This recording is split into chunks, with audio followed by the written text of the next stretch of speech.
सर्व पवित्र धर्मों के पवित्र शास्त्रों के आधार पर। तो परमेश्वर स्वयं आए थे कबीर जी तत्वदर्शी संत की भूमिका करने के लिए। उन्होंने स्वयं आकर बताया था कि अक्षर पुरुष जैसे जमीन से बाहर दिखाई देता है, ये एक पेड़ कहलाता है। अक्षर पुरुष और सरपुरुष। अक्षर पुरुष एक पेड़ है और सरपुरुष वह की डार, और तीनों देवा शाखा हैं, ये पाते रूप संसारी। हे परमात्मा, कबीर भगवान ने 600 वर्ष पहले बताया था, अक्षर पुरुष एक पेड़ है, निरंजन कहो सरपुरुष कहो वह की डार, और तीनों देवा शाखा है, ये पात रूप संसार। तो परमात्मा ही स्वयं आकर के अपना ज्ञान अपने द्वारा रची हुई सृष्टि को ठीक ठीक बताते हैं। अब ये हम पढ़ेंगे गीता अध्याय नंबर 15 का श्लोक नंबर 1 आसानी तस्मद होगा। ऊर्ध्व मूलम अधः शाखम अश्वत्थम प्राहु अव्यम। ऊपर को जड़ नीचे को शाखा वाला ये संसार रूपी उल्टा लटका हुआ अविनाशी वृक्ष है। छंदासी यस्य प्रणानी, इसके छंद माने विभाग, पत्ते आदि इसके जो विभाग हैं, जो ये तम वेद जो उसको जानता है, इन सब को जानता है विस्तार से, स वेदवित, वह वेद के तात्पर्य को जानने वाला है। इनका अनुवाद गलत देखो। आदि पुरुष परमेश्वर मूल वाले, यानी ऊपर जो मूल है जड़ रूपी परमात्मा, वो तो परम अक्षर ब्रह्म है। आदि पुरुष परमेश्वर सर्वशक्तिमान, ये पूर्ण परमात्मा परम अक्षर ब्रह्म है। या ये इन्होंने अनुवाद गलत कर दिया। अधः शाखम, अधः माने नीचे करना था। ये देखो इसी के दूसरे श्लोक में ये अनुवाद में अधः माने नीचे, अधः माने नीचे, ये दूसरे श्लोक में। तो यहां अधः माने नीचे आना चाहिए था। अधः शाखम, नीचे को शाखा, ऊपर को मूल वाला, नीचे को शाखा वाला। संसार रूपी वृक्ष को अविनाशी कहते हैं, वेद जिसके पत्ते कहे गए हैं। उस संसार वृक्ष को जो पुरुष मूल सहित तत्व से जानता है, यानी जड़ते लेकर पत्तों तक जो बता देता है, स वेदवित, वह वेद के तात्पर्य को जानने वाला, अर्थात वो तत्वदर्शी संत है। अब यहां क्या कहा है, अब हम चौथे में आ जाते हैं कि तत्वदर्शी संत की प्राप्ति के उपरांत गीता अध्याय नंबर 15 का ये श्लोक नंबर 4 है। ये श्लोक नंबर 4 है यहां पर।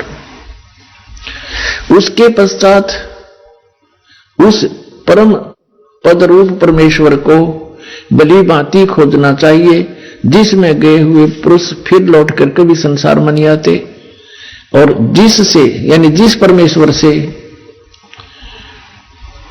पुरातन संसार वृक्ष की प्रवृत्ति विस्तार को प्राप्त हुई है, जिस परमेश्वर ने संसार रूपी वृक्ष को बनाया है, रचा है, उसी आदि पुरुष नारायण की मैं शरण हूं।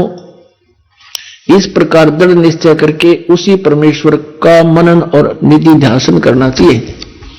गीता ज्ञानदाता स्पष्ट कर रहा है कि केवल उसी नारायण की पूजा करनी चाहिए, परम अक्षर ब्रह्म की, अपने आत्मा।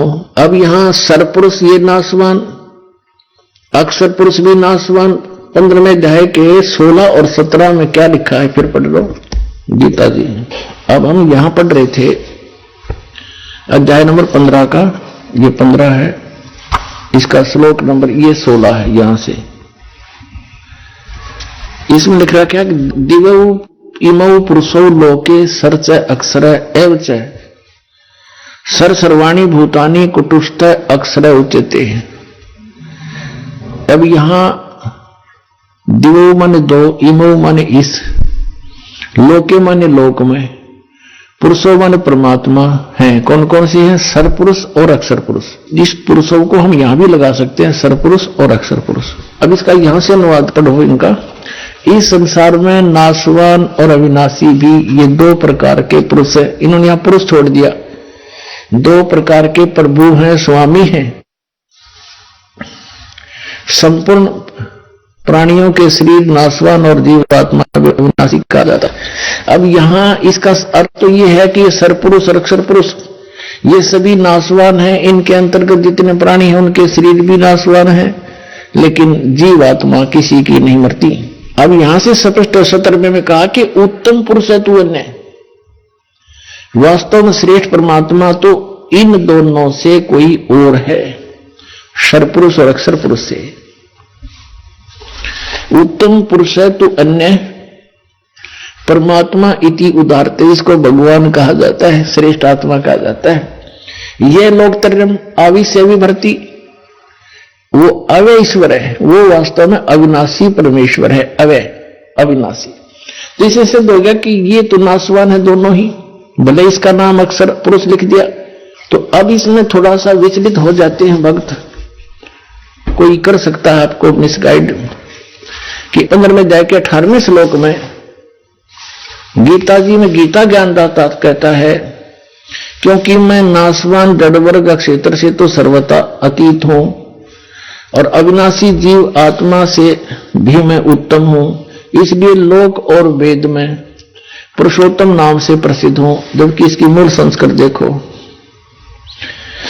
कि यस्मात् श्रम अतीत अहम अक्षरात् अपि च उत्तमम् अतः अस्मि लोके वेदे, लोक वेद दंत कथा के आधार से मैं पुरुष प्रथित मन प्रसिद्ध हूं, पुरुषोत्तम प्रसिद्ध हूं। आई एम नॉट पुरुषोत्तम।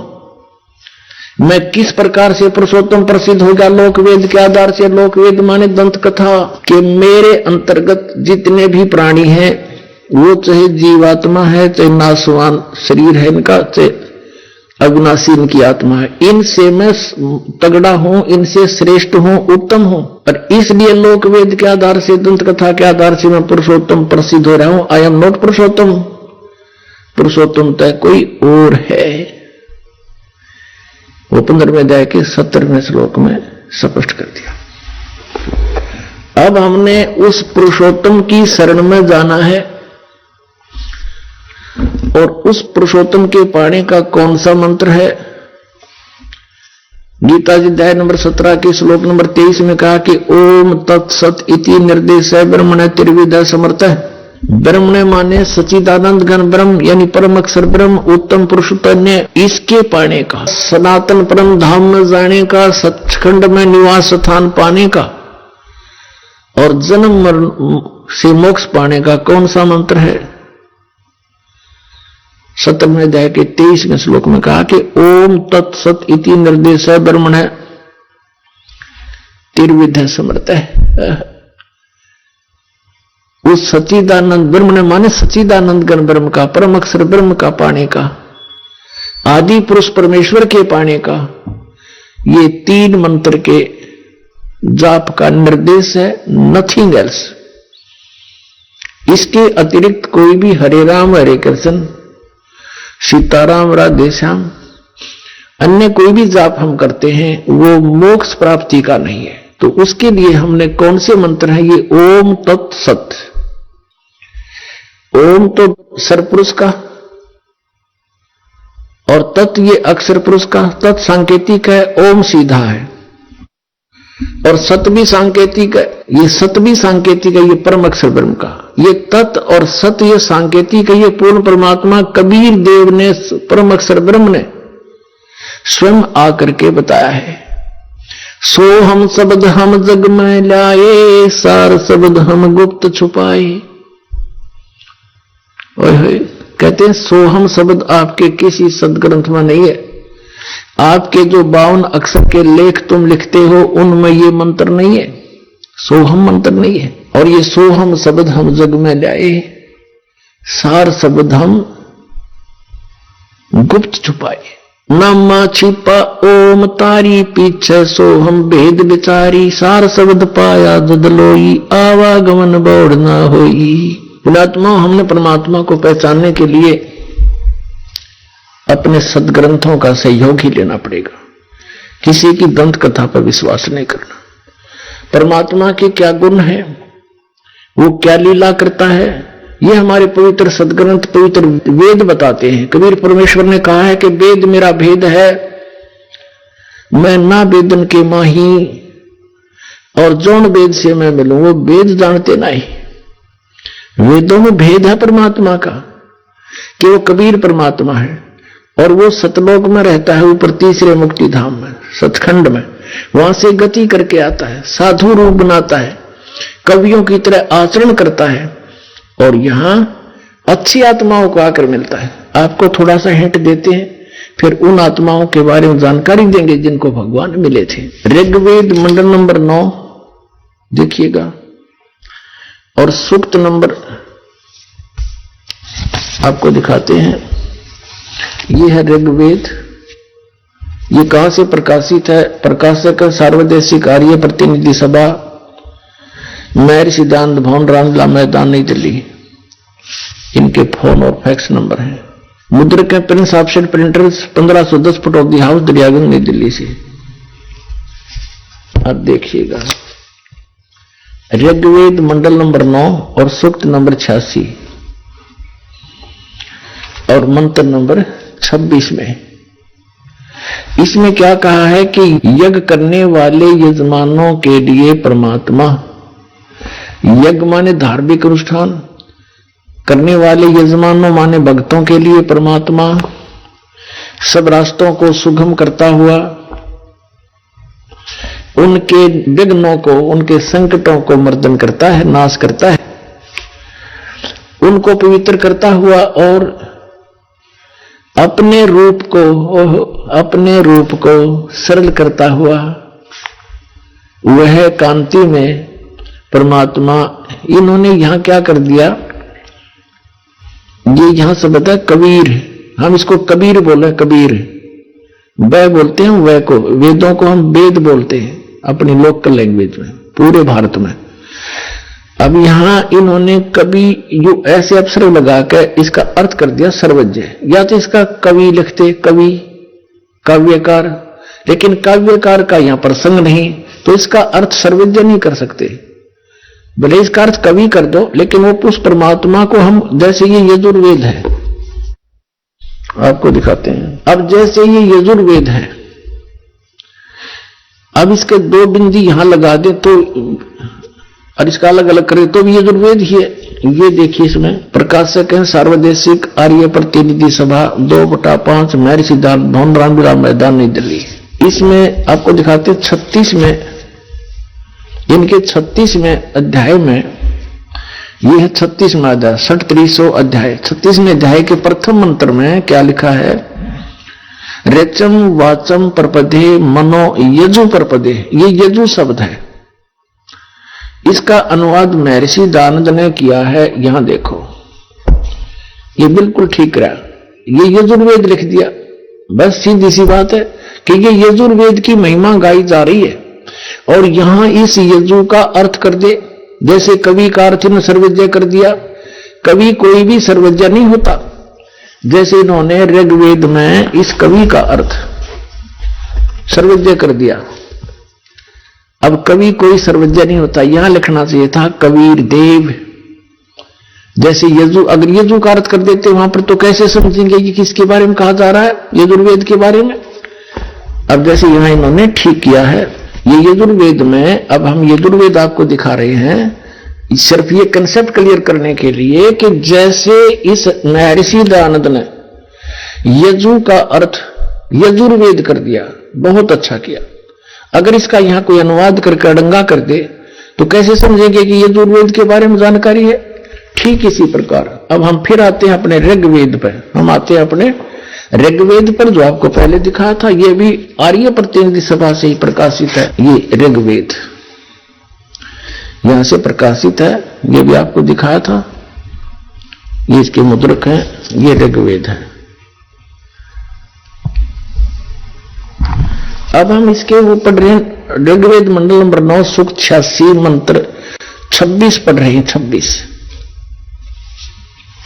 इसमें आप पढ़ लिया कि यज्ञ करने वाले यजमानों के लिए, यानी साधना करने वाले, धार्मिक अनुष्ठान करने वाले भक्तों के लिए परमात्मा सब रास्तों को सुगम करता हुआ और उनके विघ्नों को मर्दन करता है, नाश करता है, और अपने रूप को सरल करता हुआ, क्योंकि सतलोक में परमात्मा साकार है, सह शरीर है, सतलोक में रहता है। वहां उसके एक रोमकूप में करोड़ सूर्य करोड़ चंद्रमा मिला दी, इतनी शोभा है।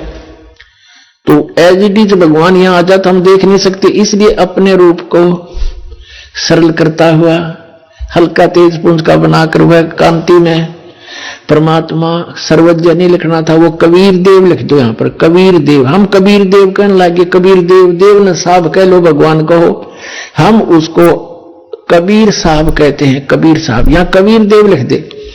विद्युत के समान क्रीड़ा करता हुआ वर्णीय पुरुष अच्छी आत्मा को प्राप्त होता है। अब देखना 27वें मंत्र में, ऋग्वेद मंडल नंबर 9 सूक्त नंबर 86 मंत्र नंबर 27 में हम आगे, इसमें लिखा कि जो परमात्मा ध्रुवलोक के तीसरे पृष्ठ पर विराजमान है, वहां ऊपर रहता है तीसरे लोक में। अब ये कंसेप्ट क्लियर हो जाएगा कि वो परमात्मा कौन है, कबीर देव है, वो क्या करता है, अच्छी आत्माओं को मिलता है आकर के। देखो फिर आगे देखते हैं, ऋग्वेद मंडल नंबर 9 सूक्त 82 का और मंत्र नंबर हम नीचे लेते हैं 1। इसमें क्या किया है कि सर्व उत्पादक प्रभु, सबकी रचना करने वाला, सबको उत्पन्न करने वाला परमात्मा, प्रकाश रूप सद्गुणों की वृष्टि करने वाला, पापों को हरण करने वाला, वह राजा के समान, राजा के, देखो ये 269 पे पढ़ा हमने ना, कोई नकली नो कर देगा और पृष्ठ दिखा दिया होगा। ये 270 पे आ गए। राजा पीछे लिखा था, राजा के समान दर्शनीय है, देखने जोगा है, साकार है भगवान, वहां विराजमान है ऊपर के लोक में। वह पृथ्वी आदि लोक लोकांतरों के चारों ओर शब्दमान हो रहा है। इसका अर्थ ये है कि वो पृथ्वी पर आकर ऊंचे स्वर में आवाज लगाकर ज्ञान देता है। फिर भी वह वर्णीय पुरुष को, श्रेष्ठ व्यक्ति को, श्रेष्ठ आत्मा को, जो दृढ़ भक्त है उसको पवित्र करता हुआ प्राप्त होता है। उसको मिलता है, कैसे मिलता है कि जिस प्रकार विद्युत आकाशीय बिजली सने वाले स्थानों को आधार बनाकर प्राप्त होती है, उसी प्रकार परमात्मा प्राप्त होता है। अब देखो उद्देश्य क्या लेकर आता है, यह देखो फिर ऋग्वेद मंडल नंबर 9 सूक्त 82 का मंत्र नंबर हम 2 पढ़ रहे हैं। पहला पढ़ लिया, हे परमात्मन, उपदेश करने की इच्छा से आप, ज्ञान देने की इच्छा से आप महापुरुषों को प्राप्त होते हो। महापुरुषों को प्राप्त होते हो, अच्छी आत्मा में प्राप्त होते हो, और आप अत्यंत गतिशील पदार्थ के समान हमारे आध्यात्मिक यज्ञ को प्राप्त होते हैं। आप, या फिर लिख दिया सर्वज्ञ, यह लिखना था, आप कबीर देव हैं, आप कबीर साहब हैं और शुद्ध स्वरूप हैं। हमारे पापों को दूर करके हे अमर परमात्मा, हे सोम, हमको सुख दे। अब ये सिद्ध हो गया कि वो परमात्मा सतलोक से चलकर आता है और यहां ज्ञान देने के उद्देश्य से वो अच्छी आत्माओं को मिलता, जो दृढ़ भक्त हैं, अत्यंत गतिशील पदार्थ के समान एकदम नीचे आते हैं। तो पुण्यात्माओं, अब वो श्रेष्ठ आत्माओं को कैसे मिलते हैं, जैसे विद्युत आकाशीय बिजली किसी धातु विशेष पर आकर गिरती है। जैसे पहले कांसी धातु होती थी, कांसी, और उसकी थाली बेले होते थे। वर्षा के दिनों में जो बिजली कड़कती थी, हमारी दादी जी कहा करती थी कि 3 थाली और बेलों को अंदर रख लो, बिजली कांसी की धातु पर अमूमन गिरती है। तो पुण्यात्माओं, वो परमात्मा उन्हीं महापुरुषों को मिलते हैं जो उनके कार्य को आगे सफल बनाने में सहयोग दें। पूरे विश्व के सामने डट जा खड़े होकर के मुझे नहीं मुचकाए, वो दृढ़ भक्त होते हैं। उनमें से कौन कौन है जिनको मिले? आदरणीय धर्मदास साहिब जी, आदरणीय मुल्कदास साहिब जी, आदरणीय नानक साहिब जी, आदरणीय दादू साहिब जी, आदरणीय गरीबदास साहिब जी, गांव छुड़ानी, जिला झज्जर, हरियाणा वाले, आदरणीय गीसा दास जी, गांव खेखड़ा, जिला मेरठ, उत्तर प्रदेश वाले। इन महापुरुषों को परमात्मा आकर मिले। वेद बताता है वो ऐसे आते हैं, अच्छी आत्माओं को मिलते हैं, उनको ज्ञान देते हैं, ज्ञान उपदेश करते हैं, तत्व ज्ञान बताते हैं। और वो कैसी लीला करते हैं देखना। वो कवियों की तरह आचरण करते हैं। 9वें अध्याय का ऋग्वेद मंडल नंबर 9 और सूक्त 94 का मंत्र 1 दिखाते हैं आपको, ये देखिएगा। ये है ऋग्वेद मंडल नंबर 9 और सूक्त 94 और इसका मंत्र नंबर 1 ये यहां से शुरू होता है। ये शब्द है कवियन वर्जम। कवियन वर्जम माने जाते हैं, विचरते हैं कवियों की तरह। यहां इन्होंने अनुवाद किया है, अनुवाद किया कि सूर्य के विषय में जैसे रश्मियां प्रकाशित करती हैं, उसी प्रकार मनुष्यों की बुद्धियां अपनी अपनी उत्कृष्ट शक्ति के विषय करती हैं। जिस परमात्मा में सर्वोपरि बलों के समान शुभ बल है, वह परमात्मा कर्मों का अध्यक्ष होता हुआ, सबको पवित्र करता हुआ, कवियों की तरह आचरण करता हुआ, कवियों की तरह आचरण करता हुआ, वर्जम माने विचरता है, ये ना अड़ंगा डाल दिया। वर्जम माने जाता है, घूमता फिरता है। वो परमात्मा किन किन महापुरुषों को मिले अभी आपको बताया था। आदरणीय धर्मदास साहिब जी, हिंदू धर्म के जो लोक वेद के आधार पर ज्ञान प्राप्त, उस पर इतना आरूढ़ था कि बहुत समय तक परमात्मा के ज्ञान को स्वीकार नहीं किया। बहुत से प्रश्नोत्तरी की, तब जाकर वो बात समझ में आई। आदरणीय धर्मदास साहिब जी को परमात्मा मथुरा में मिले। मथुरा में वहां स्नान करने के लिए तीर्थों पर भ्रमण कर रहे थे। जैसा भी लोक वेद सुना हुआ था, रूपदास नाम के उनके गुरु जी से 68 तीर्थ, हरे राम हरे कृष्ण सीताराम राधे श्याम, राधे राधे श्याम मिला दे, इस तरह के मंत्र बता रखे थे। और एकादशी का व्रत, 68 तीर्थों की यात्रा कर ले बेटा तो स्वर्ग में चला जाएगा। रूपदास जी ने ऐसा गाइड कर रखा था उस प्यारी आत्मा आदरणीय धर्मदास साहिब जी को। भगत धर्मदास जी मथुरा में गए हुए थे। वहां एक जिंदा महात्मा का रूप बनाकर के धर्मदास जी को मिले। धर्मदास जी से जाकर कहा, हे महात्मा जी, क्योंकि धर्मदास जी ने वेशभूषा बना रखी थी, एक महात्मा जैसा लगे था, माथे में तिलक ला रखा, कंठी पहन रखी। जाकर परमात्मा ने कहा, हे महात्मा जी, मैं भटक रहा हूं भगवान के लिए, मुझे कोई रास्ता नहीं मिला। बहुत से गुरु बनाए हैं, बहुत से संतों से मिला हूं, मेरी संतुष्टि नहीं हुई, लेकिन ऐसा लगता है जैसे आपसे मुझे कुछ राहत मिलेगी। आप ये क्या पढ़ रहे थे? क्योंकि उसमें धर्मदास जी गीता जी का नित्य पाठ किया करता था। धर्मदास जी ने कहा कि मैंने गीता का पाठ किया है, हमारी पवित्र शास्त्र है ये। और जिंदा महात्मा मुसलमानों के अंदर एक फकीर होते हैं जो ऊपर से एक टोपा पहनते हैं काला सा, और एक ओवरकोट पहनते हैं काला ही, घुटनों से काफी नीचे तक एक कच्छा पहनते हैं। तो ऐसी वेशभूषा वाले को जिंदा महात्मा कहते हैं। तो कहा, ये महात्मा जी मुझे ज्ञान बता दो, मैं तो भटक रहा हूं। धर्मदास जी ने कहा था कि आप पहले गुरु बनाओ, गुरु के बिना मोक्ष नहीं होता। तो कबीर परमेश्वर जी ने कहा कि गुरु तो मैं बनाऊंगा, लेकिन मेरी शंका का समाधान हो, और आपको बना लूंगा गुरु में। पहले को तो पहले बना लेता हूं, लेकिन शंका समाधान अवश्य चाहूंगा। धर्मदास साहिब जी ने कहा कि नहीं, गुरु जी तो मैं नहीं बन सकता, क्योंकि मुझे आदेश नहीं गुरु बनने का। आपको मैं अपने गुरु जी से नाम दिला दूंगा, बड़े पहुंचे हुए महात्मा है। तो परमात्मा ने उसे प्रश्न किया कि आप क्या नाम जाप करते हो? धर्मदास जी ने कहा कि हरे कृष्ण हरे राम, राम राम हरे हरे, कृष्ण कृष्ण हरे हरे, राधे श्याम राधे राधे श्याम मिला दे। ओम नमः शिवाय, ओम भगवते वासुदेव नमः। तो परमात्मा ने कहा कि आप गीता जी को पढ़ते हो? कहा जी। क्या गीता जी में ये मंत्र हैं? ना जी, ना जी। फिर क्या आप इन जाप कहां से क्यों कर रहे हो? 16वें अध्याय के 23वें श्लोक में लिखा है, शास्त्री विधि को त्याग कर जो मनमाना आचरण करते हैं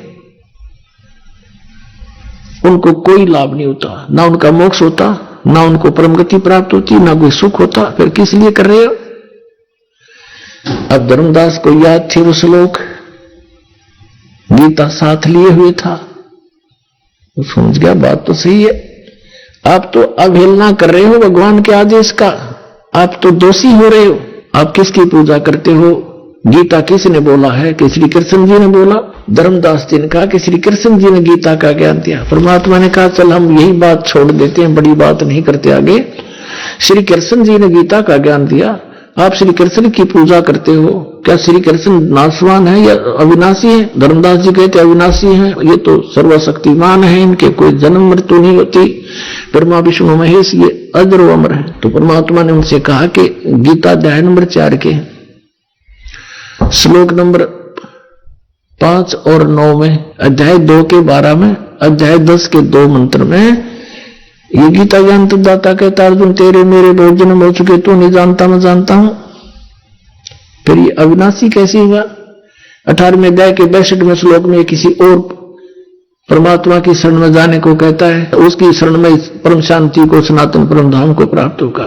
वो कौन है? वो परमात्मा, वो तो आपके गीता ज्ञान दाता से अन्य है। अब धर्मदास जी नहीं मान्या, अंदर से जख्मी अवश्य हो गया लेकिन माना नहीं, क्योंकि ये पुराना पेंट जल्दी सी ओरिजिनल पेंट को टिकने नहीं देता।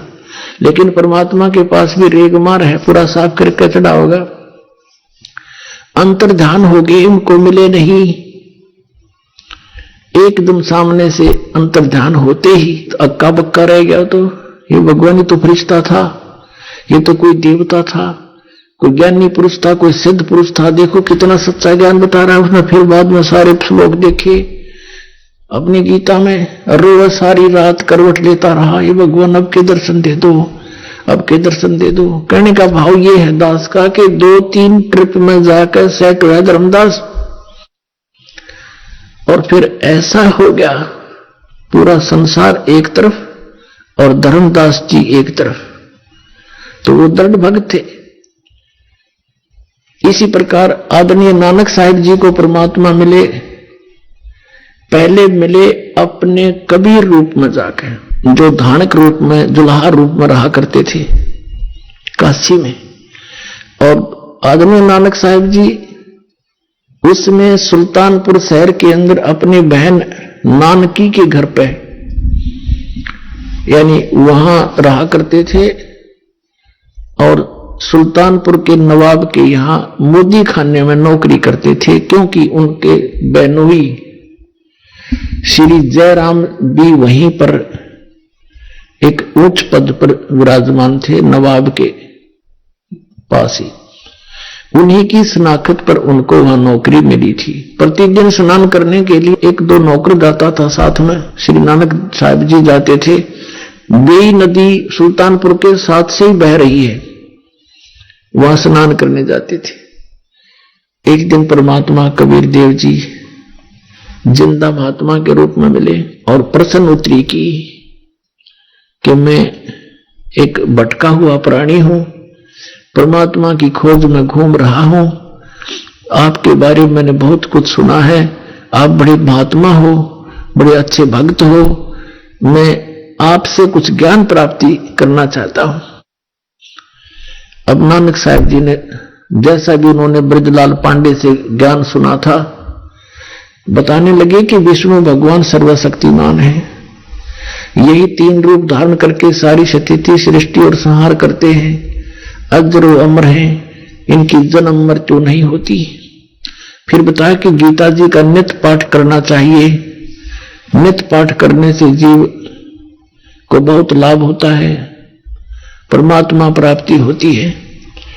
फिर परमात्मा ने पूछा कि आप मंत्र कौन से जाप करते हो? कि हरे कृष्ण कृष्ण कृष्ण हरे हरे, राम राम राधे श्याम सीताराम, राधे राधे श्याम मिला दे, और एक ओम मंत्र भी जाप करते हैं। अब परमात्मा ने प्रश्न किया कि गीता जी का ज्ञान किसने बोला? महात्मा जी। अब नानक साहब ने कहा कि पहले मुझे गुरु बना, फिर बताऊंगा सारी बातें। अब परमात्मा ने कहा ठीक है, आप मेरे गुरु जी, मैं आपका बच्चा, मुझे ज्ञान करा दो, मुझे तो मोक्ष चाहिए। यहां गुरु शिष्य की कोई बातें नहीं है, मैं तो निकला भगवान के लिए हूं। नानक साहब ने पूछा कि आपका इंट्रोडक्शन दीजिए। परमात्मा ने कहा कि मैं धानक हूं, कबीर नाम है मेरा, और काशी में जुल्हे का कार्य करता हूं, धानक का। परमात्मा के लिए भटक रहा हूं और मैं आपको गुरु धारण करता हूं। आप मेरे गुरु, मैं आपका बच्चा, मुझे ज्ञान दे दो। तब नानक साहब ने बताया, परमात्मा ने प्रश्न किया कि श्रीमद् भगवत गीता का ज्ञान किसने बोला? कि श्री कृष्ण जी ने बोला। श्री कृष्ण किसके अवतार थे? परमेश्वर ने प्रश्न किया। नानक साहब जी ने कहा को विष्णु अवतार थे, स्वयं श्री कृष्ण ही विष्णु रूप में आए हुए थे। तो परमात्मा ने प्रश्न किया कि गीता जी का ज्ञान विष्णु जी ने दिया, समझो? हाँ, विष्णु समझो तो कृष्ण कहो। तो गीता अध्याय नंबर 4 के श्लोक नंबर 5 और 9 में, गीता जी अध्याय नंबर 2 के श्लोक 12 में, गीता अध्याय नंबर 10 के श्लोक नंबर 2 में गीता ज्ञानदाता कहता है कि अर्जुन तेरे और मेरे बहुत जन्म हो चुके हैं, तो नहीं जानता, मैं जानता। कि हे गुरुजी, ये तो नासवान है, अविनाशी कहां हुए? आपके ग्रंथ में लिखा है। तो 18वें अध्याय के 62वें श्लोक में कहा कि तू सर्वभाव से उस परमेश्वर की शरण में जा, उसकी कृपा से तू परम शांति और सनातन परम धाम को प्राप्त होगा। तो वो परमात्मा कौन है? मुझे तो उसकी खोज है बस। अब इस बात से नानक साहब जी एकदम चकित हुए कि सचमुच। फिर परमात्मा ने बताया कि ब्रह्मा विष्णु महेश नासवान है, इनकी जन्म मृत्यु होती है। इस बात से परमात्मा ने फिर उसको संकेत दिया कि ऐसे ऐसे श्री मद देवी भागवत के 3रे स्कंद में, और ये ऐसा लिखा है। अब जब ये सुना कि ब्रह्मा विष्णु महेश नासवान है, इस बात से नानक साहब जी बहुत अक्षुब्ध हो गए और सीधे मुंह बात करना बंद कर दिया कि बस इसे आगे मत बोल। परमात्मा वहां से उठकर चल पड़े। उस समय कुछ और भी भक्त वहां स्नान करने गए थे, वो भी बैठ के वार्ता सुनने। जब कबीर साहब चले गए वहां से, तो नानक साहब जी से पूछने लगे, अन्य कोई भक्त बैठे थे, वो व्यक्ति स्नान करने आए हुए थे, कि नानक साहब जी, ये आपको जो गुरुजी बोल रहे थे, ये आपका चेला, ये कौन था? कि ये धानक था, कमीन, छोटी जात का, छोटा मुंह, बड़ी बातें कर रहा था, ब्रह्मा विष्णु महेश को नासवान बता रहा था ये।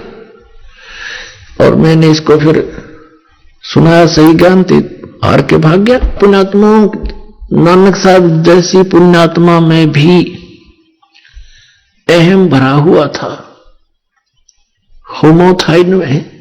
उस होमो के कारण परमात्मा से दूर हो गए। उसके बाद सारी रात करवट लेते रहे कि सचमुच गीता जी को फिर गहराई से पढ़ा, अन्य ब्राह्मणों से उसका निष्कर्ष निकलवाने की चेष्टा की। उन्होंने कोई सीधे मुंह जवाब नहीं दिया कि नहीं, ये तो अपने बारे में बोल रहे।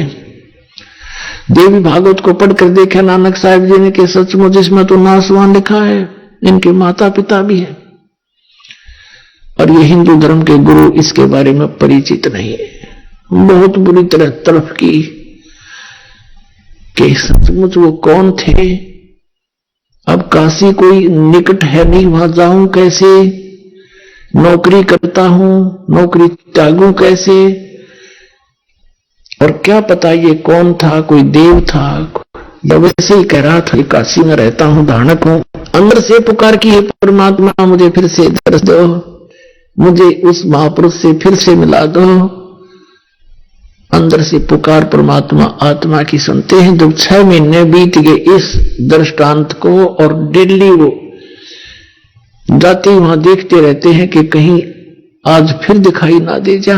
अब फिर दूसरी बार जब परमात्मा आए, जब पूरी तरफ थी उनको, उसी समय सुबह सुबह स्नान करने के लिए बेई नदी पर गए हुए थे और स्नान करने की तैयारी में थे।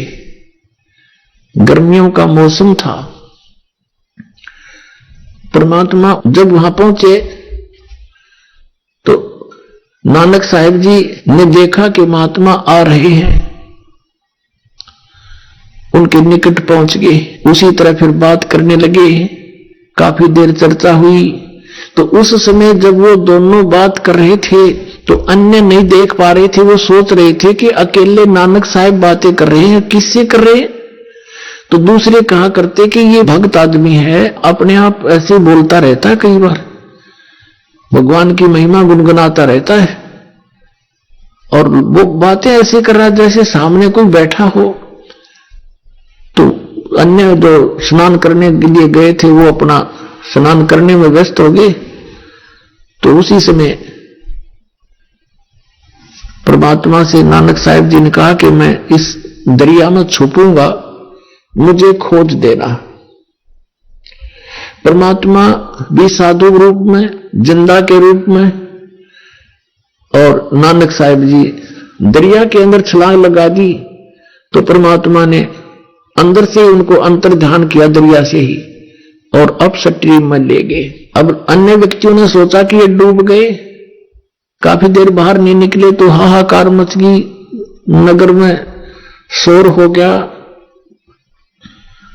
गोताखोर आ गए, दूर तक जाल डालकर खोजा, कुछ नहीं मिला। सबने सोच लिया कि नानक साहिब जी डूब गए। उधर से परमात्मा उनको लेकर के सचखंड गए, सतलोक में ले गए अपने स्थान पर। ऐसे ही धर्मदास जी को सतलोक लेकर गए थे, वापस छोड़ा था। ऊपर जब सचखंड के अंदर गए, सब ब्रह्मांडों की स्थिति से परिचित करा, श्री ब्रह्मा, श्री विष्णु, श्री शिव जी के लोक दिखाए, 21 ब्रह्मांड, ये सब रास्ते दिखाए। फिर सचखंड में जब पहुंचे तो वहां परमात्मा अन्य रूप में सिंहासन के ऊपर विराजमान है, सिर पर मुकुट है, मालिक है, श्वेत मुकुट है, और एक रोमकूप में करोड़ सूर्य मिला दे, करोड़ चंद्रमा, ऐसा तेज है उस परमात्मा का। अब जो ही कबीर साहब वहां जिंदा महात्मा वाले रूप में ऊपर गए तो नानक साहिब जी ने देखा कि परमात्मा तो ये है जड़ा तख्त पे विराजमान है, और ये जिंदा महात्मा तो यहां का कोई सेवक नौकरगण होगा। कबीर साहब ने वहां उठाकर चंवर परमात्मा के ऊपर आदर से करने लगे, अपने ही दूसरे रूप पर। नानक साहिब जी ने सोचा कि कबीर तो सचमुच ये जो साधु है, जिंदा यहाँ का नौकर है, ये है रब जो तख्त पर बैठा। इतने में वो तख्त पर बैठा हुआ परमात्मा खड़े हुए, जिसके एक रोमकूप में करोड़ सूर्य करोड़ चंद्रमा मिला दे, इतनी रोशनी है। और जिंदा महात्मा वाले रूप में परमात्मा जो नीचे से गए थे वो तख्त पर बैठ के ओवरऑल कंट्रोलर के सिंहासन पर, और वो तेजो में शरीर जो था परमात्मा जिंदा वाले महात्मा पर चंवर करने लगा। अब नानक साहिब जी असमंजस में पड़ गए, भी भगवान कौन सा इनमें। इतने में तेजो में शरीर जिंदा वाले महात्मा के शरीर में समा गए।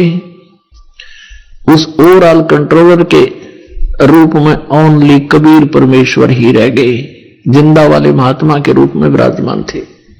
चंवर अपने आप ऊपर घूम रहा था। तब परमेश्वर ने कहा, वो अपनी प्यारी आत्मा दृढ़ भक्त श्री नानक साहिब जी से, मैं अब वर्तमान में बनारस में, काशी शहर में, भारतवर्ष के अंदर एक धानक की भूमिका कर रहा हूं, जुलाही रूप में रहता हूं और वहां मैं सत संदेश दे रहा हूं।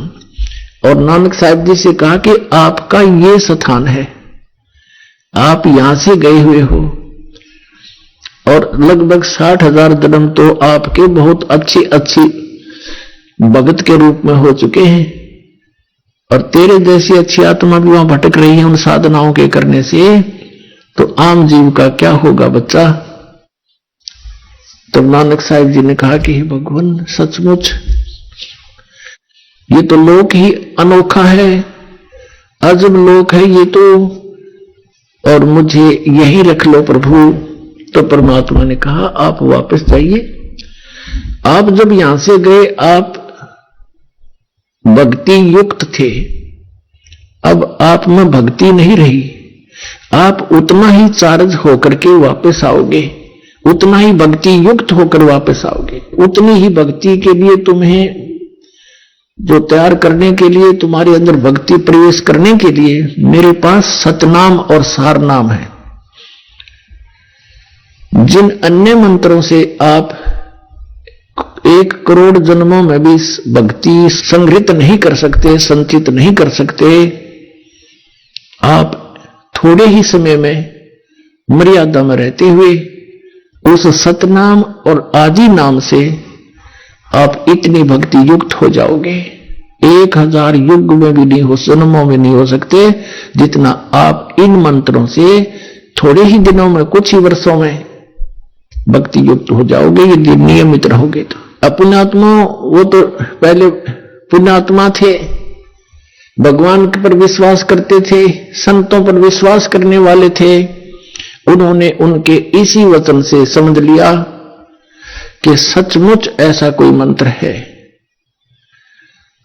और वो मंत्र, वो सतनाम मैं आपको दूंगा काशी शहर में, बनारस में, वहां आना।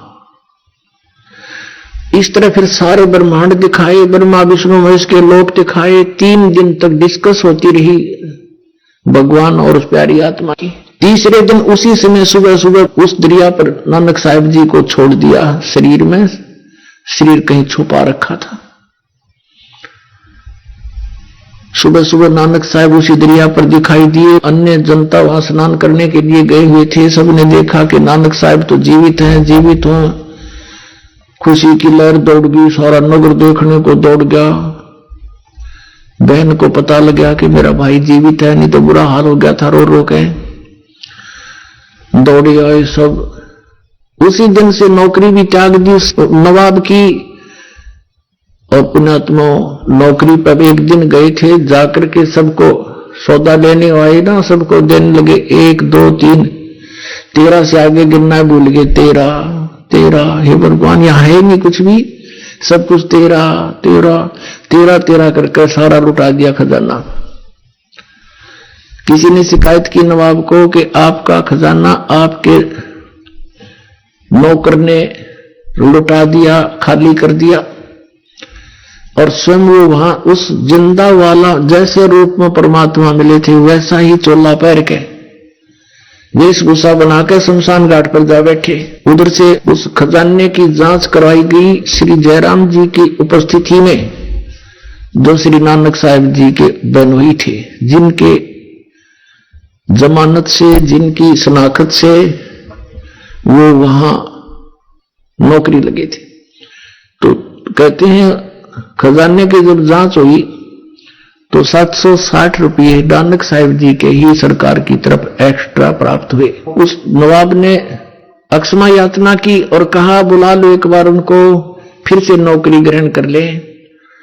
अब नानक साहिब जी ने वो सब पैसे वहीं छोड़ दिए और कहा मुझे नहीं चाहिए तेरी नौकरी, अब सच्ची सरकार की नौकरी करूंगा। कहने लगे मैं परमात्मा की खोज करूंगा, वो यही बनारस काशी में रहता, यही रहते हैं, पृथ्वी पर आए हुए हैं, मुझे मिले थे।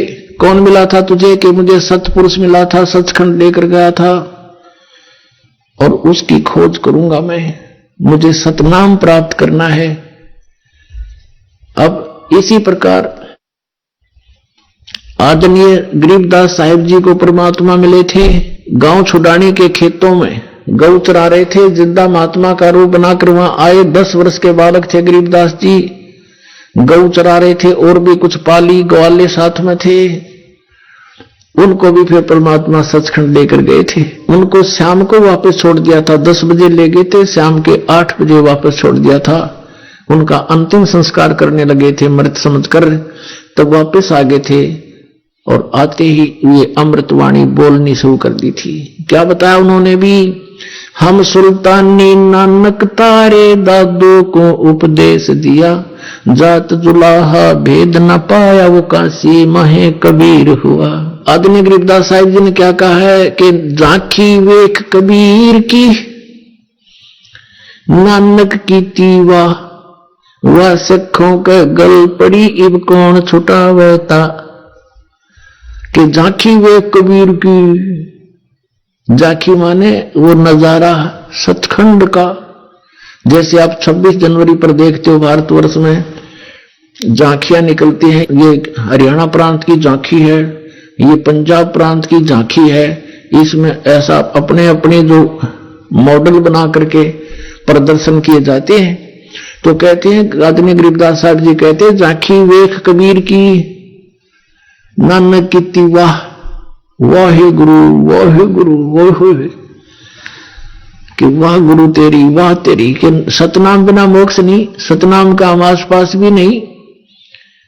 अब उस महात्मा ने, उस महान आत्मा ने इस मंत्र के प्राप्त होने की कितनी खुशी मनाई, कितनी सराहना की अपने गुरुदेव के प्रति, यानी परमात्मा के प्रति। और आपको तो इतनी आसानी से मिल रहा है, आप इसकी कदर नहीं जानते। ये सतनाम आज तक केवल इन चंद महात्माओं को मिला था, उसके बाद इनको बैन कर दिया था कि बताना नहीं। अभी परमात्मा ने इनसे कह दिया था, प्रतिज्ञा दिला दी थी कि तुम जाप करो सतनाम का, 2 अक्षर का ये सतनाम। इसमें एक ओम मंत्र है, एक तत् है, ओम ब्रह्म का सरपुरुष का, और तत् ये अक्षर पुरुष का, और सत जैसे गीता जी अध्याय नंबर 17 के श्लोक 23 में आपने सुना, ओम तत्सत इति निर्देश है ब्रह्मण्य त्रिविध समर्थ है। वो सच्चिदानंद घन परमात्मा के पानी का, सतलोक में जाने का 3 मंत्र का जाप है। तो इसके बारे में गीता ज्ञानदाता अभियान विजय उसने 4थे अध्याय के 34वें श्लोक में कहा कि उस तत्व ज्ञान को जो परमात्मा के विषय में जानकारी है जिसके अंदर, और जो उस परमेश्वर ने स्वयं आकर के अपने मुख कमल से बोला है, उसमें है वो सब ज्ञान। उस ज्ञान को तो तत्वदर्शी संतों के पास जाकर समझ, वो तत्वदर्शी संत जो उस परमात्मा तत्व का ज्ञान कराएंगे। तो गीता ज्ञानदाता ने भी नहीं पता, संकेतिक है। अब ये 2 अक्षर का ओम और सत, ये मिलकर बनता है सतनाम। और सार नाम, वो आदि नाम भी कहते हैं उसको, सार नाम भी कहते हैं। और जब तक वो नहीं मिलेगा तब तक जीवन व्यर्थ है। तो इस बात से नानक साहब जी बहुत परिचित हुए अच्छी तरह। फिर उन्होंने वाहिगुरु सतनाम श्री वाहिगुरु, सतनाम श्री वाहिगुरु। अपने आत्मा पवित्र सिख समाज इस बात को मानने को तैयार नहीं है कि नानक साहब जी के गुरु काशी वाले धानक वो कबीर थे। इसके विपरीत यह सिद्ध करने की चेष्टा की है कि श्री नानक साहब जी ही कबीर साहब के गुरु थे। पुण्यात्मा, ये तो एक हमारी एक अपनी एक टेंडेंसी है, हमारा सब क्या एक स्वभाव है कि हम अपने गुरु या इष्ट को किसी से छोटा देखना पसंद नहीं करते। लेकिन हमारे कोई कहने करने से कोई छोटा बड़ा नहीं हो सकता, और हमने ये छोटे बड़े के चक्कर में पड़ना भी नहीं चाहिए।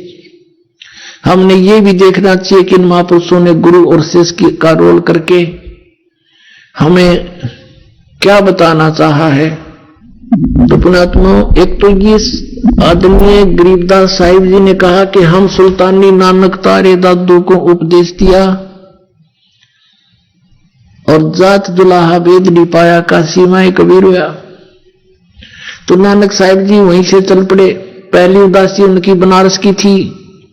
रस्ते में बहुत से सिद्धों से, महापुरुषों से, मंडलेश्वरों से चर्चा की और पूछा कि क्या ब्रह्मा विष्णु महेश के माता पिता कौन हैं। सभी ने कहा ये अजर व अमर हैं। तो वहीं से चल पड़ते थे कि नहीं, यहां भी नहीं है उस ज्ञान का देने वाला कोई। बनारस में जब कबीर साहब ने ये बता दिया था नानक जी को, प्रथम बार मिले थे कि मैंने स्वामी रामानंद जी से दीक्षा ले रखी है, लेकिन मेरी संतुष्टि नहीं हुई उनसे, अब मैं आपको गुरु बनाता हूं। अपने आत्मा हमने मान बढ़ाई के चक्कर में नहीं पड़ना चाहिए। स्वयं भगवान ने आकर अपनी प्यारी आत्माओं को निकालने के लिए अपने आप को एक जीव, एक आम साधारण व्यक्ति सिद्ध किया, और उनको महात्मा के नाम से संबोधित किया। कहते बड़े बड़ाई ना करे, बड़े न बोलने बोल, और हीरा कबू कहे नहीं मेरा लाख टका है बोल। आइए अब हम उन श्रद्धालुओं के अनुभव जानते हैं जो जगत गुरु तत्वदर्शी संत रामपाल जी महाराज जी से दीक्षा प्राप्त कर चुके हैं तथा उनके द्वारा बताए गए भक्ति मार्ग पर चल रहे हैं। नमस्कार सर। साहिब जी। सर क्या शुभ नाम है आपका? मेरा नाम मक सिंह है जी, मैं गांव आपत है, तहसील सोदा, जिला पाली, राजस्थान से हूँ। सर संत रामपाल जी महाराज से नाम दीक्षा लेने से पहले आप क्या भक्ति साधना करते थे? जी वैसे तो मनुष्य जन्म मिलने, असंख्य मनुष्य जन्म हमें मिले हैं और परमात्मा की खोज के लिए हम कब से भटक रहे थे, लेकिन दास का जन्म जब हुआ 15 साल की उम्र के बाद में परमात्मा की खोज में मैं लग गया था। और मालिक की प्रेरणा से जब मैं 8 और 9 के अंदर में पढ़ा था तो हम एक मामोसा के घर पर एक गीता जी की किताब पढ़ी थी। उसके अंदर 18वां अध्याय मेरे को बहुत अच्छा लगा, तो मैंने एक डायरी के अंदर उसको उतार दिया। उसके बाद में उसका धीरे हमेशा पाठ करता रहता था और उसके साथ पढ़ाई भी करता था। तो धीरे धीरे मेरी जिज्ञासा भक्ति मार्ग में और बढ़ती गई। एक बार क्या हुआ, हमारे गांव के अंदर मतलब रामायण की कथा करने के लिए एक शंकरदास जी महाराज करके आए थे, तो वो मैंने कथा ही सुनी, बहुत अच्छी लगी। फिर उन्होंने मेरे को उपदेश दिया था, उन्होंने मंत्र दिया था श्री राम जय जय राम। तो उनका मैंने बहुत सा मतलब काफी दिन तक जाप किया। उसके बाद में और भक्ति मार्ग आगे बढ़ा और उसके बाद में मेरे को एक नाथ जी संप्रदाय के गुरु मिले थे। फिर उन्होंने मेरे को नामोपदेश दिया, उससे भी संतुष्टि नहीं हुई। फिर बाद में गीता जी का पाठ करता रहा। एक हमारे संत हुए थे राम सुखदास जी महाराज, तो राम सुखदास जी महाराज के भी सत्संग में खूब गया, ऋषिकेश भी जाता था, तीर्थों में व्रतों में हर जगह मतलब जहां भी जा परमात्मा की खोज में हमेशा मेरे लिए भटक रहा था। तो उसके साथ सोमवार का व्रत करना, जैसे मंगलवार का व्रत है जो शास्त्रों में बताया था उसके अनुसार मैं करता था। पुराणों का हमेशा पाठ करता था और एकादशी का व्रत है, अनंत चौदश का व्रत है। इस तरह जो हिंदू धर्म में हमारे प्रचलित जितनी भी भक्ति मार्ग की जितनी भी साधनाएं थी वो मैं क्या करता था। जब चातुर्मास आता था तो उस समय मैं वो चातुर्मास के जो नियम बताए हुए थे वो, जैसे मौन व्रत धारण किया था मैंने, 2 महीने तक किसी से बोला नहीं था। इसके अलावा मतलब दाढ़ी बजा देना और जैसे चौमास के अंदर चातुर्मास के अंदर धरती पर नीचे सोना, जो भी वो नियम बताए हुए थे वो करता था। इसके अलावा मैं गांव के अंदर जब एकादशी का व्रत होता था, गांव वाली महिला भी आती इकट्ठी होती और मैं उनको सबको व्रत के बारे में जानकारी देना, छोटी मोटी कथा करना, इस तरह से वो मैं काम किया करता था। सर आप संत रामपाल जी महाराज जी की शरण में कैसे आए? तो इस तरह से हम क्या भटकते भटकते जब परमात्मा की हर जगह पूछते भाई कोई अच्छा संत मिले हम भगवान के बारे में बताए। तो एक बार क्या हुआ, सोजत के एक भगत हैं जिनका नाम हजरीमल जी हैं और उन्होंने नाम ले रखा था गुरुजियों से, तो रामपाल जी महाराज जी से। तो वो क्या वो सत्संग में हरियाणा जाया करते थे, वो क्या हमारे गांव में कपड़े बेचने के लिए आते थे। तो उन्होंने पूछा, उन्होंने कहा भाई आप हर एक जगह सत्संग में जागरण में जाते हो, तो एक हरियाणा के अंदर एक बहुत अच्छे संत हुए हैं जो गीता, वेद, बाइबिल, कुरान और गुरु ग्रंथ साहिब सब शास्त्र के आधार पर वो सत्संग करते हैं और वो बहुत अच्छा ज्ञान बताते हैं। तो वो उन्होंने बात बताई तो हमें बहुत अच्छी लगी। तो भाई हमने सोचा भाई हमें चलना चाहिए और वहाँ सत्संग सुनना जरूर चाहिए। तो हमारे एक साथी था जो हम 2 दिन हम तैयार हुए थे। उस समय वो ज्येष्ठ महीना था, तब वो हम उस दिन हम घर से चुपचाप मतलब बिना पूछे घर से निकल गए थे, क्यों घर वाले हमें कहीं जाने नहीं देते थे कि भाई ये कहीं बार बार इधर संतों के जा रहे हैं, हो सके या कहीं मतलब संत न बन जाए, घर न छोड़ चला जाए, इसलिए हमको घर से बिना पूछे निकलना पड़ा। फिर आगे जाकर हमें घर पर फोन बता दिया, फोन करे भाई हम वहाँ हरियाणा जा रहे हैं। जब आगे गए हमें पता चला कि गुरुजी कबीर साहब की वाणी पर भी मतलब सारा सत्संग बताते हैं, इस तरह से बताते हैं। तो जब कबीर साहब का नाम लिया तो थोड़ा अच्छा सा नहीं लगा, क्योंकि मैं देवी देवताओं की, कृष्ण भगवान का परम भक्त था, उनकी सारी भक्ति करता था। तो कबीर साहब का इतना ज्ञान था नहीं मैंने, तो मैंने सोचा जो भी होगा सत्संग सुनेंगे और अच्छा ज्ञान रहेगा तो जरूर वहां से उपदेश लेंगे। सर संत रामपाल जी महाराज के सानिध्य में आने के बाद आपको क्या लाभ मिला? जी प्रथम लाभ तो ऐसे था कि जैसे नाम लेने के बाद जैसे मैं घर गया था तो पहले तो मैंने एक काम किया था, जो परमात्मा जब ज्ञान समझ में आ गया तो को क्या मैं एक ही भक्ति करनी चाहिए, दूसरा अन्य की नहीं करनी चाहिए। तो पहले तो मैं सारे जाते ही घर पर देवी देवताओं के फोटो हटाए और जैसे मैं फोटो हटाने लगा तो भक्तमती मेरे को पकड़ कर रोने लगी कि हो सके अब घर छोड़कर नहीं चले जाए। तो मैंने बोला अब मैं कहीं नहीं जा सकता क्योंकि मुझे परमात्मा मिल गए हैं। और फिर उन्होंने मेरे को छोड़ा, आराम से सारी तस्वीरों को एक तरफ रखा। तो मेरे घर पर बहुत सारी तस्वीर है, इनके अलावा मैं जो इनके पूजा पाठों पर बहुत सारा खर्च भी करता था उससे भी बच गया। और दूसरा क्या, मेरे भक्तमती घर में वो काफी समय से जब से वो शादी करके आई थी उनसे मतलब 7 केस ऐसे हो गए तो 4 महीने 6 महीने के बाद उनके जो भी बच्चे होते थे वो मर जाते थे, लेकिन मालिक के शरण के आने के बाद एक भी ऐसा केस नहीं हुआ। और उसके बाद में एक बच्चा हुआ था, वो भी बिल्कुल बिना मतलब जैसे पहले हम तांत्रिक क्रिया में बहुत उलझे हुए थे तो भी कुछ भी तांत्रिक क्रिया हमें नहीं करनी पड़ी। जो ताबीज थे बच्चों के बंधे हुए थे, सब बच्चों के बंधे हुए तो सब खुलवा दिए और सबके परमात्मा के जो रक्षा सूत्र मिलता है वो उन सबके बांध दिया। तो पहला लाभ ये हुआ कि भक्तमती की तबीयत ठीक हो गई। बिना कुछ मंत्र उपचार किए हुए। और दूसरा लाभ यह था कि उसके बाद मैं कोई इंश्योरेंस कंपनी में काम करने लगा और भी जो बहुत सारी मल्टी लेवल कंपनियां जो अभी आई थी पहले उनमें काम किया, तो बहुत सारे लोगों का पैसा मैंने उनमें लगवा दिया। तो अब वो क्या कंपनियां सब वो भाग गई थी, तो वो सारे लोग मेरे ऊपर आकर चढ़ गए कि आप पैसा हमें दो, नहीं तो हम आपके साथ कार्रवाई करेंगे, वो करेंगे। और यदि मैं परमात्मा शरण नहीं होता तो हो सके मेरे को जेल भी जाना पड़ता था। तो मालिक ने मेरे को इससे भी मेरे बचा लिया और सबको समझा बुझा कर और जिनका भी थोड़ा मोटा देना था वो सबका दिया। इस प्रकार से दूसरा लाभ मेरे को मालिक की शरण में जाने से हुआ जी। सर, हिंदुस्तान में बहुत सारे धर्मगुरु हैं, आप उन सबको छोड़कर संत रामपाल जी महाराज जी की शरण में क्यों गए? बिल्कुल, इसका बहुत ही वजन कारण है सब। क्यों मैं परमात्मा की खोज के लिए भटका तो मेरे प्रश्नों का उत्तर या मेरे को आत्मसंतुष्टि नहीं मिली कि वो परमात्मा एक कौन है, कहाँ रहता है। तो इस तरह से जब ये परमात्मा का ज्ञान मिला सदगुरु रामपाल जी महाराज का, तभी वास्तव में पता चला कि शास्त्र के अनुसार ये साधना देते हैं। बाकी दूसरे संतों की जो साधना है वो साधना विरुद्ध, जो भक्ति मार्ग के विरुद्ध मतलब इनके साधना करवाते हैं। गीता जी में लिखा है देवताओं की पूजा वाले देव बनोगे, पितरों की पूजा वाले पितर बनोगे और भूतों की पूजा करने भूत बनोगे। तो हे अर्जुन, मेरी पूजा मेरे पास आएंगे। तो ये जितने भी साधु संत जितने भी पूजा करवा रहे हैं वो शास्त्र विरुद्ध करवा रहे हैं, क्योंकि मेरे सामने प्रत्यक्ष उदाहरण है। मेरे परदादू साहब हैं वो पितर बने हुए, उनके बाद में दादू साहब वो भी पितर बने हुए, उनके बाद मेरे अंकल जी पितर बने हुए, एक मेरे उसके बाद में बड़े फादर की डेथ हुई वो भी पितर बन गए। तो इस तरह 3-4 पीढ़ी मैं खुद देख रहा हूं कि हम इनकी पूजा कर रहे थे और वो भी बने। तो इसके बाद मेरे पिताजी को भी सलाह दी कि पिताजी यदि आप भी ये भक्ति नहीं करोगे तो आप खुद भी एक पितर भूमिया बनोगे और हम आपकी पूजा करने वाले नहीं है। तो ये इन जो संतों के पास है ये बिल्कुल शास्त्र विरुद्ध ज्ञान है। और गीता जी में कहा कि अर्जुन, शास्त्र विधि को छोड़कर जो मनमाना आचरण करेगा, पूजा करेगा, वह न सिद्धि को प्राप्त, न परम गति को, न सुख को ही। इसलिए आज बहुत सारे मतलब देवी जो पूजा कर रहे हैं शास्त्र विरुद्ध, तो बहुत सारे पितर बन रहे हैं, कोई भूत बन रहे हैं और हम सारा कष्ट उठा रहे हैं। तो इसलिए परमात्मा को चूज किया, क्योंकि ये सही ज्ञान था और सत्य ज्ञान था और शास्त्र अनुसार मतलब रामपाल जी महाराज ज्ञान देते हैं, इसलिए इनको मैंने चूज किया। सर, संत रामपाल जी महाराज जी के बारे में ऐसा कहा जाता है कि वो अन्य सभी धर्मगुरुओं की निंदा करते हैं। सर, आप क्या कहना चाहेंगे इसके बारे में? जी, संत रामपाल जी महाराज निंदा किसी की नहीं करते हैं जी, लेकिन सच्चाई हमेशा कड़वी होती है। जैसे कोई 500 का नोट नकली निकल जाता है तो बैंक वाले क्या करते हैं, ओरिजिनल एक तरफ छापते हैं और डुप्लीकेट एक तरफ छापते हैं और जनता को ये कहते हैं कि भाई इसके अंदर आप देख लो ओरिजिनल कौन सा डुप्लीकेट कौन सा है। अब निंदा करने वाले वही कहेंगे जिनकी दुकानें चल रही है, जो डुप्लीकेट नोट छापता होगा वही कहेगा भाई कि ये नोट बैंक वाले हमारी निंदा कर रहे हैं। तो ऐसे जितने भी धर्म गुरु हैं और जिनकी रोजी रोटी जो ये पुस्तकें बेचने पर या इनकी राम नाम की कमाई पर ही जो लोगों को ठगर अपने चला रहे हैं, तो वो लोग जरूर कहेंगे कि हमारी निंदा कर रहे हैं। लेकिन जो रामपाल जी महाराज जो काम कर रहे हैं, कल्याण का काम कर रहे हैं, आज तक किसी ने किया न कर रहे हैं। तो इस समय जो प्रेजेंट में पूरे ब्रह्मांड में कहीं भी रामपाल जी महाराज के समान न तो ज्ञान है, न उनके समान संत है, न कबीर परमात्मा जैसे कोई भगवान है। सर, आप भगत समाज को क्या संदेश देना चाहते हैं? भगत समाज को यही कहना चाहता हूँ कि मनुष्य जन्म है, बार बार मिलता नहीं है और इस समय परमात्मा स्वयं कबीर साहब सदगुरु रामपाल जी महाराज के रूप में अवतरित हुए आयु है और इनसे दीक्षा ग्रहण करो, लाभ उठाओ और अपना कल्याण कराओ। तो सर, जो लोग संत रामपाल जी महाराज से नाम दीक्षा लेना चाहते हैं वो उनसे नाम दीक्षा कैसे ले सकते हैं? परजन के अंदर 1 घंटे का डेली प्रोग्राम आता है। इसके अलावा उसके अंदर नीचे नंबर लिखे हुए आते हैं, वो नंबर देख करके आप कांटेक्ट कर सकते हैं और राजस्थान में जहाँ भी नाम दाम चल रहा है वो उनसे नंबरों से आपका संपर्क हो जाएगा। इस तरह से परमात्मा से आप जुड़ सकते हैं।